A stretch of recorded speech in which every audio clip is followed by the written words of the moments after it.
In this video, we'll discuss improper terms. While mainstream media tends to use the term hearing impaired, this term focuses on the lack, and many people find it offensive.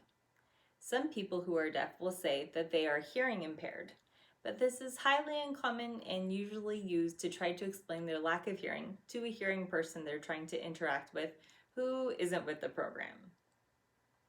People with hearing loss or non-hearing people. I see this one a lot in ASL student papers, which is surprising since I always use the word deaf in class.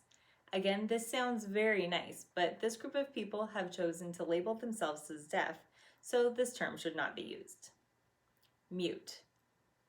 This refers to someone who cannot speak. Deaf people do not have an inability to speak. In general, deaf people are able to produce sounds. I have met many deaf people who are constantly told that they don't even sound deaf because they have such clear speech. Others have years of speech therapy to thank for being able to communicate with their voice. For many, their speaking is difficult to understand because they are unable to monitor and precisely replicate the sounds needed for speech. Furthermore, many deaf people feel that choosing to use their voice is a personal choice. They may just prefer to sign.